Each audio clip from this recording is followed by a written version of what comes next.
Olá, tudo bem contigo?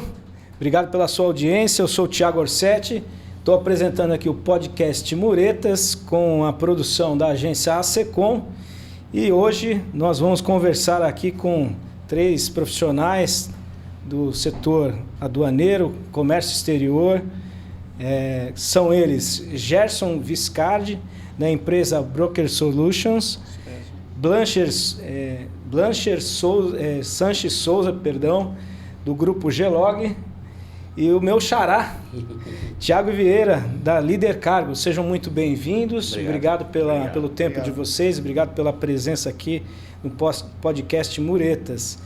Nós estávamos conversando aqui antes de começar o programa sobre todo o aspecto do comércio exterior, né? E nós vamos tentar aqui trazer para o público que é leigo, né, algumas visões de como é que se faz chegar em casa um produto que você compra, um produto importado, quais são os aspectos que esses profissionais aqui enxergam do antes e o depois, qual será o futuro das operações de comércio exterior. E eu queria dar o pontapé inicial aí com o Gerson. Gerson, você passou para a gente aqui que você trabalha há 30 anos no segmento. 30 né? anos. Você chegou a dar aula para os despachantes aduaneiros. Dei aula de formação de despachante pela Associação Abracomex, em São Paulo, na Faculdade Anhembi Morumbi. A gente tinha lá um curso aos sábados, que começava 8, 9 horas da manhã e ia até 4 horas da tarde. Era um pouco cansativo, mas era um dos desafios da gente conseguir fazer nesse tempo todo uma aula que fosse agradável, né? Eu ouço isso constantemente, que de quem ensina, na verdade, aprende mais do que está ensinando, né? Com a experiência de quem está recebendo ali o conhecimento. Isso é uma verdade? É uma verdade, porque em muitas das ocasiões você às vezes recebe perguntas que você não está esperando. E aí você tem que usar o teu conhecimento e aprender com aquilo também, né? Então é bem interessante, é isso mesmo que acontece. Ensinar propriamente o comércio exterior, você está todo dia, mesmo com 30 anos, você está todo dia aprendendo, porque as coisas são muito mutantes, entendeu? O que é bom hoje numa operação pode não ser amanhã. Você tinha comentado comigo aqui nos bastidores de que, para minha surpresa, né, o Brasil é exemplo nas operações, nessa estrutura que nós temos. Operações sistêmicas, né? O sistema da Receita Federal é um sistema muito avançado. E agora está para entrar aí, já está um tempinho sendo postergado, um novo sistema chamado do INPE, que é o que vai substituir o atual Siscomex importação, né? Então a Receita, ela, na parte por intermédio do SERPRO, né, que é a empresa que administra o sistema da Receita Federal do Brasil, ele é um sistema elogiado e bem avançado aí em matérias mundiais, em termos mundiais. Que legal, em alguns momentos o Brasil é exemplo, né? Que interessante isso, para mim é uma novidade. Tiagão, meu xará, falamos aí de 20 anos de história no segmento, né? Você comentou aqui que começou como funcionário de terminal. Comecei como funcionário de terminal, durante bons anos ali, andando pelos pátios aí, armazenando container. Depois vim para a Companhia Marítima, Armador, até chegar no agenciamento, que é onde eu já estou aí, já tem alguns anos aí. Na parte, hoje estou no departamento comercial, né, da Líder Cargo, e a gente vai desenvolvendo projetos e a cada dia uma descoberta nova, a cada dia uma atualização. A vantagem do nosso segmento hoje, do agenciamento, é justamente isso, não tem uma rotina. Todo dia você tem que estar antenado, você tem que estar prestando atenção no que está acontecendo no mundo, né? Até porque hoje a gente se conecta. Hoje a gente tem os nossos parceiros, os nossos agentes, Arábia Saudita, na China, Estados Unidos, Holanda, e são pessoas que fazem a parte de lá, né? Para que a gente possa dar todo esse suporte, fazer com que chegue aqui. E aí sim, nós estamos com as 3 pontas aqui, né? Onde a gente tem o despacho, onde a gente tem a parte de terminal. Então, somos nós aqui que fazemos acontecer. Você falou nos bastidores também, a gente falou de uma coisa que mexeu com muita gente e abalou as estruturas de todos os segmentos, né? Não só do segmento de comércio exterior, como da vida como um todo, né? Mudou parâmetros e foi teve um impacto profundo nas vidas de todos nós, né? Que foi a pandemia.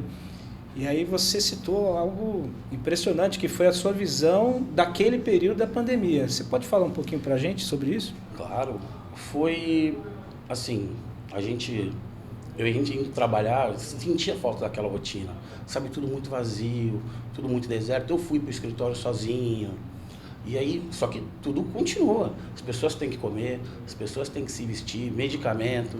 Tem uma passagem nossa, que a gente comprou um embarque aéreo de luva e máscara, a gente trouxe nos assentos dos aviões. Não tinha espaço. Nós compramos passagem e veio as caixas nos assentos.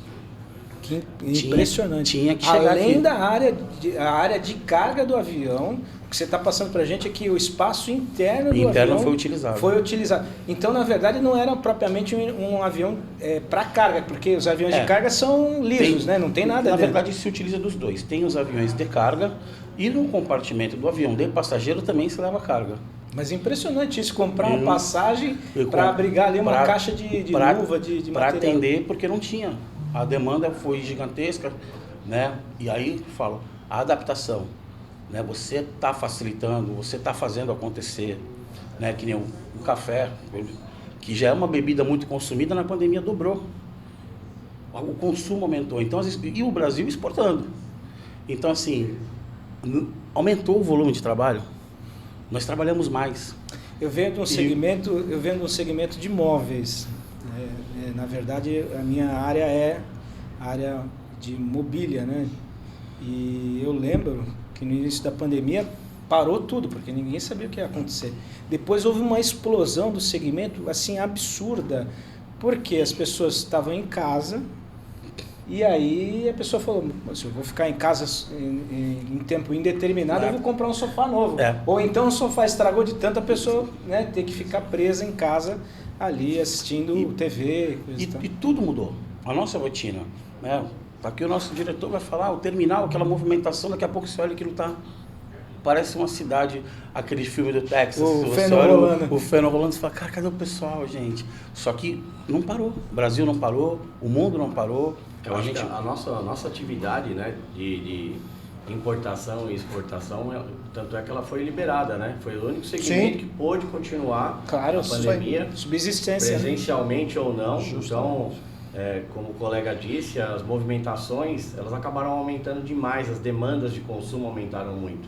Então, toda a cadeia acabou trabalhando muito mais do que trabalhava antes até, né? Foi um pico de volume para nós, no Grupo Gelog principalmente, volume de armazenagem de cargas absurdo, muita coisa chegando, muita coisa saindo, insumos até para conseguir dar conta da pandemia, como luvas, seringas. Havia uma cadeira, máscaras, né? Uma cadeira que... Testes de Covid, testes de Covid, né? Foi um absurdo isso. Havia uma cadeira que uma das empresas que eu represento trabalhava, que ela era feita de policarbonato. Essa cadeira sumiu do mercado. Aí nós fomos procurar a razão por que essa cadeira tinha sumido do mercado. O material estava sendo utilizado, o material que era insumo para cadeira, estava sendo usado para fazer seringas e outros materiais mais prioritários naquele momento. E todo esse processo, ele gera aquilo que a gente estava falando, alguns efeitos. Então você teve o acúmulo inicial nas operações, aí você tem por conta disso o encarecimento dos fretes internacionais, porque para toda a demanda tem a necessidade. Então, o que acontece? As empresas também, no seu negócio, acabam utilizando daquela condição, né? Eu lembro, o frete internacional, como a gente trabalha com produto importado, o preço que era passou a ser outro, porque o peso do valor do frete, em razão aí da grande movimentação, ele é oferta e demanda. Container de 20 pés, um frete custava $1.500, às vezes direto por armador $700, $800. Cheguei a pagar chegou a $14 mil. Não, e temos colegas que trabalham com a matéria-prima que eles trabalham é container para fazer. Eles locam o container como se fosse um escritório para fazem as obras, escritório móvel, exato. E aí comprava-se container vazio para fazer reforma e construir esses escritórios por um valor. Na pandemia aquilo foi porque todo mundo precisava de container, não tinha o container em si, de tão tamanho era a operação. Blancha, fala um pouquinho da tua experiência, de quanto tempo você trabalha no segmento, quais são os desafios de estar à frente aí de um terminal inteiro, e o que você viu e vê do segmento. Fala um pouquinho pra gente. Bom, primeiro eu queria agradecer a oportunidade, né, de estar aqui hoje representando o Grupo Gelog. Eu trabalho na empresa desde o início, a gente já tem quase 20 anos aí de existência, percorri vários caminhos dentro da empresa, hoje estou como diretor operacional. E Thiago, assim, é um desafio constante, né? A gente vê muitas mudanças acontecendo. O nosso Porto de Santos aqui, que é o maior porto da América Latina, batendo recorde atrás de recorde, né? Então, para que isso se mantenha, né, esses recordes continuem acontecendo ano a ano, existem muitos desafios, né, com relação à malha viária, ampliação dos portos, e a gente vê que isso ficou parado durante muitos anos, né? Então você acabou congelando uma etapa que tinha que ser a primeira, na verdade, né? Para o porto continuar crescendo, eu preciso ter acessos, né? Para que não atrapalhe os moradores, né? As pessoas que moram em Santos hoje sofrem demais com a parte de acessibilidade. A pessoa chega em Santos e não consegue chegar na cidade, porque o trânsito de caminhões é muito grande. Época de safra, né? Época de safra principalmente, né? Que começa aí no segundo semestre, é coisa bomba mesmo. E assim, o que eu tenho percebido e o que está trazendo um pouco mais de otimismo para nós é que a gente vê que as entidades aí, elas estão se mobilizando muito. Eu nunca ouvi falar tanto, né, em obras para a nossa cidade. É a terceira via da Imigrantes, da Anchieta, túnel Santos Guarujá, que é um projeto de 100 anos e hoje a gente vê que a coisa está saindo do papel. Então, o próprio STS-10, que vai entrar no lugar do Terminal Ecoporto hoje. Então, assim, são inúmeras discussões que a gente vê todos os dias no âmbito político, né? Tanto federal, municipal, estadual. E eu acho que é a única forma de que a gente continue realmente crescendo. Para que a cidade, né, os moradores de Santos tenham qualidade para entrar e sair do lugar onde mora. E o porto continuar crescendo também com sustentabilidade. Então, eu acho que esse é o primeiro passo para que a gente realmente tenha um porto que funcione bem, né, que continue crescendo, batendo recordes de ano a ano. E é um desafio muito grande. Imagina para nós, né, a Gelog hoje ela tem 250 veículos próprios, mais um time de veículos agregados trabalhando todos os dias. E a dificuldade que a gente encontra hoje em colocar 250 veículos na rua para rodar, fazendo entregas no Brasil inteiro. E quando a gente chega dentro de casa, a gente acaba tendo dificuldade para conseguir acessar a nossa própria cidade, né? A nossa própria matriz. Mas assim, o cenário tá bem otimista com relação a isso.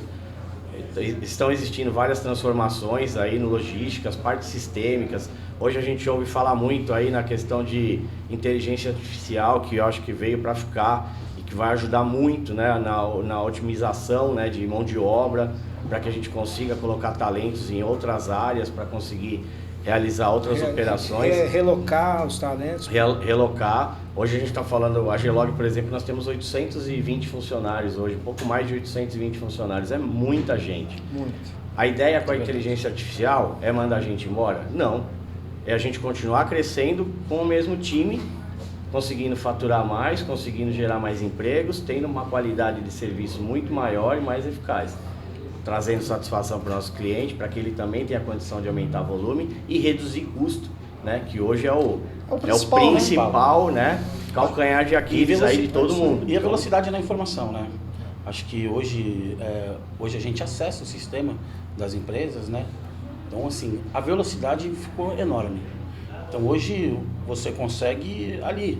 É online mesmo. Você entra no sistema de uma empresa, você já faz aquilo daqui 2 horas, já está uma resposta para você. Por exemplo, vou citar exemplo de uma solicitação de booking que era feita por e-mail. Você passava o e-mail, a pessoa analisava, olhava a disponibilidade, tem espaço, não tem alocação, como é que está. Hoje, de onde você entra, preencheu, teu contrato já está lá, depois de 2 horas você já recebe instantâneo. A gente estava falando sobre isso, né, Gerson? Você comentou da tua visão do antes e depois do... Como era o trabalho do despachante aduaneiro e hoje como é que tá, né? Fala um pouquinho pra gente. Então, inclusive pegando um gancho do Brandt, um dos maiores desafios hoje do gestor é justamente você conseguir crescer faturamento com baixo custo operacional, né? Que é o mais... Não adianta, às vezes a empresa ela tem um baita faturamento, mas ela tem um custo operacional que chega perto ali do faturamento e o líquido fica pequeno.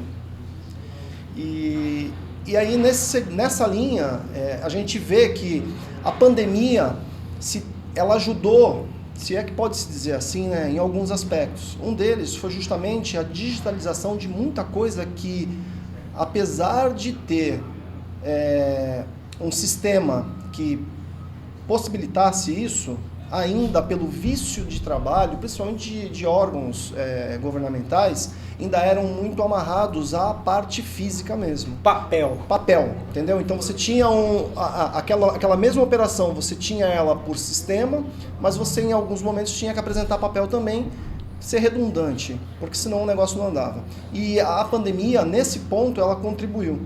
A coisa ficou muito mais digital e facilitou bastante a operação. Pelo menos na minha área, eu imagino que a de vocês também deva ter sido a mesma coisa, né? De todo mundo. Então, ajudou bastante a digitalização, os sistemas, eles foram meio que... É aquilo que a gente estava falando, né? Às vezes o ser humano ele é muito pragmático, ele está muito acostumado com aquilo, sabe? Eu não vou mudar, e aí de repente vem um choque que te força a mudar. Você não tem opção, né? Porque enquanto você tem opção, você vai indo pelo mais fácil, né? Lembrei de um livro muito legal que fala sobre isso. Mexeram com o meu queijo. É isso aí. Que é a questão de...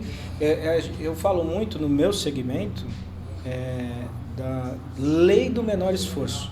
Que é o ser humano, assim, se tem uma...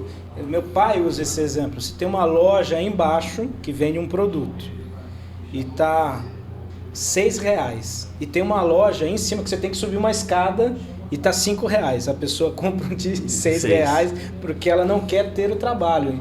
E aí, fazendo um link com essa questão da pandemia, foi uma alta taxa de estresse, dor, né? Muitos aqui perderam familiares, amigos.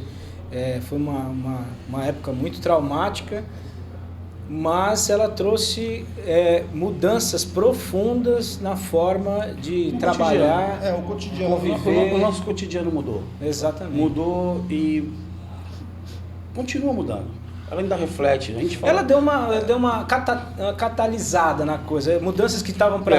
A gente há pouco falou do home office, de pessoas que não voltaram mais para o escritório, entendeu? Perfeito. Empresas que reduziram. Hoje, tem empresa que se viesse todo mundo hoje para o escritório, não cabe. Ô Blancha, como é que foi na Gelog? Nós conversamos aqui antes do início do podcast e eu tinha uma impressão de um colega que comentou o seguinte: olha, na área de Comex haviam escritórios e depois da pandemia, por força da pandemia, foi todo mundo trabalhar de home e teve empresa que aboliu o escritório, ou que reduziu assim drasticamente. Como é que foi na Gelog? Então, já como eu falei anteriormente, né, no nosso segmento, até por força de lei, né, o nosso segmento não foi obrigado a parar, né? Então, claro que a gente fez uma forma para que a gente pudesse proteger os nossos colaboradores, né? Então, quem de fato não precisava realmente, fisicamente estar na empresa, ficou de home office, né, durante um período, mas são operações muito rápidas, muito dinâmicas, né? Você tem, por exemplo, nós estamos falando de 250 caminhões, eu não tenho como deixar um motorista de home office. Então, os 250, 300 quase motoristas que eu tenho na empresa hoje estavam trabalhando. Parte operacional, que é quem escala caminhão, manutenção de veículos, pessoal de armazém, do terminal, que faz a movimentação das cargas, né? Operadores de stacker, operadores de empilhadeira, ajudantes, conferentes, nós não paramos. Então, isso continua normal. Os colegas que a gente vê, né, agentes de carga, despachantes de aduaneiros, grandes empresas aí do nosso player, e a gente percebe que na pandemia realmente ou se fez 100% home office, ou se fez formatos híbridos, né, para que tivesse metade de um time trabalhando e outra metade trabalhando home office.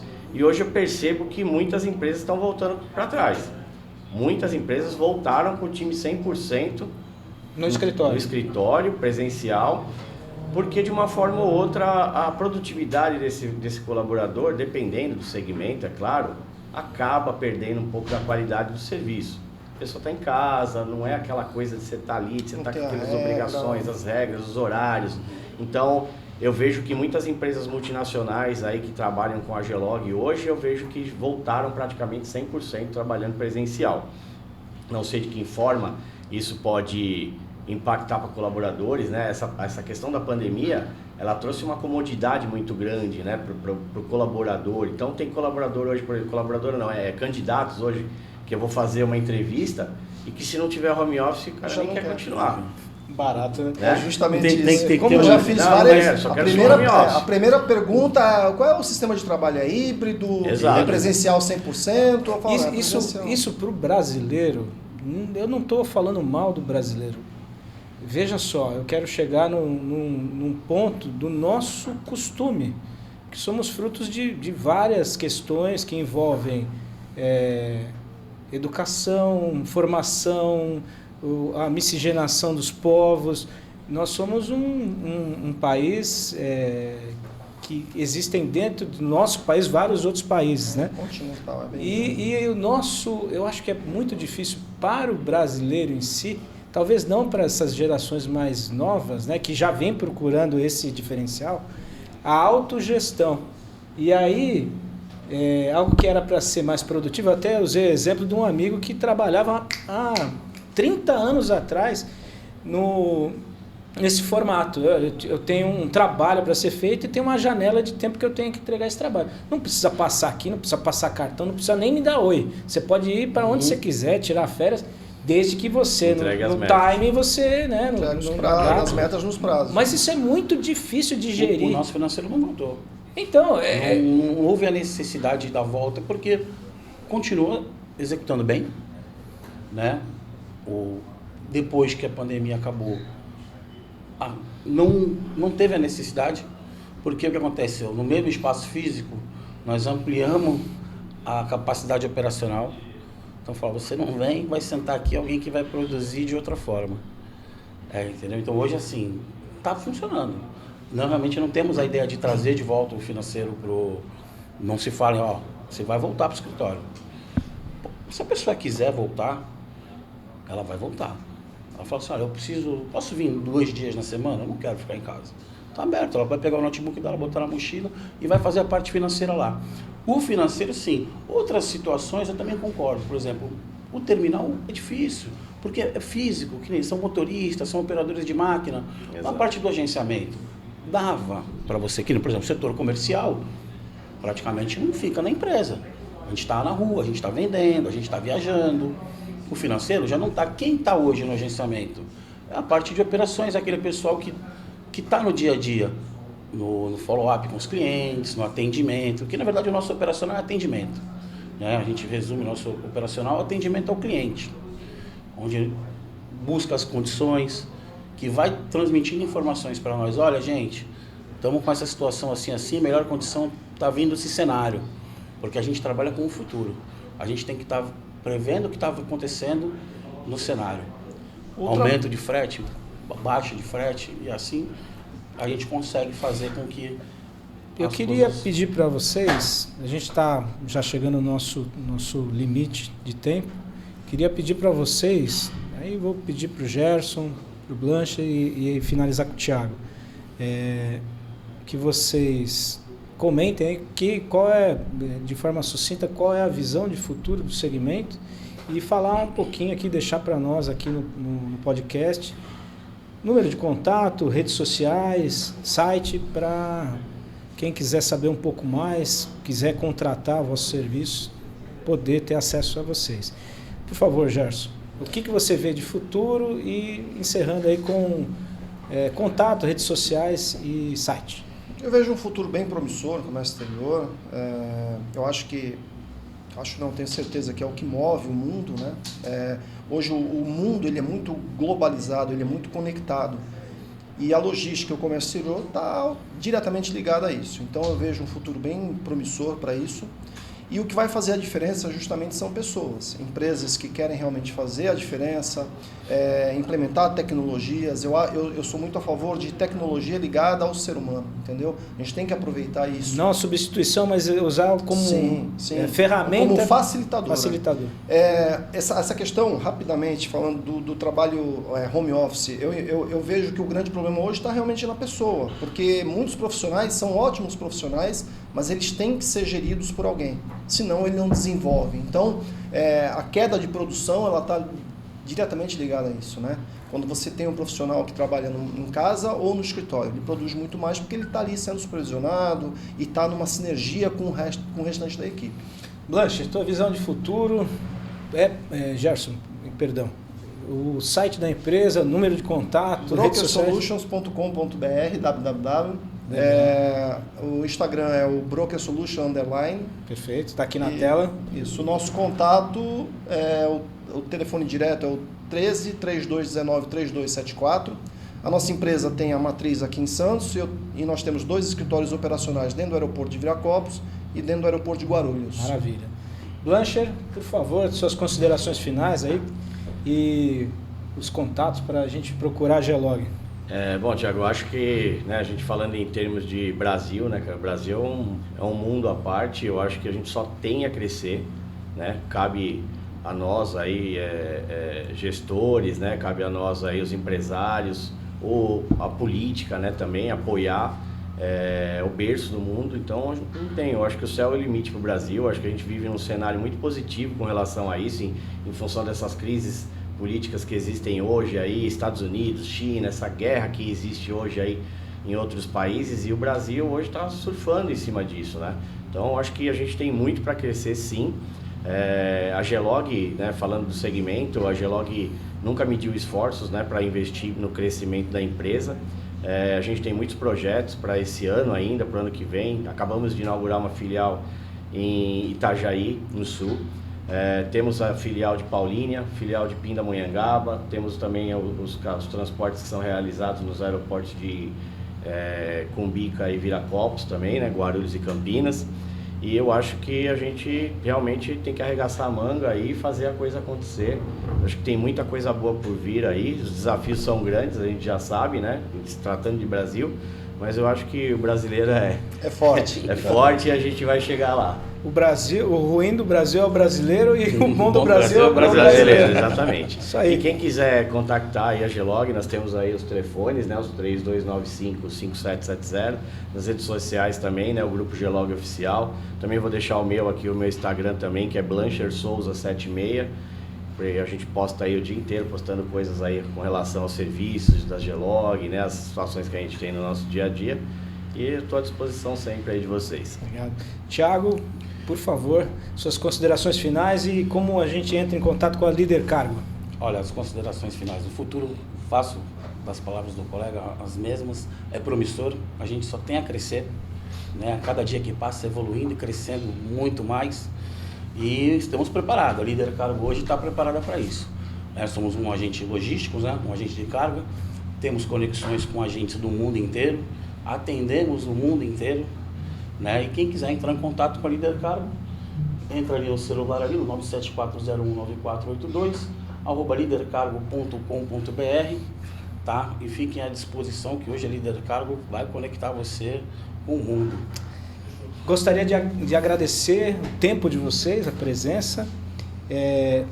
O podcast Muretas, não esqueça de nos seguir nas redes sociais, no Instagram do @muretasonline e no YouTube, no canal @muretas. Muito obrigado pelo tempo, mais uma vez, pelos conhecimentos trocados aí.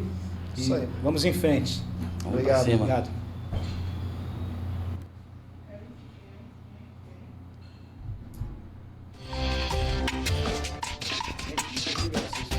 30 minutos. Muito rápido, né?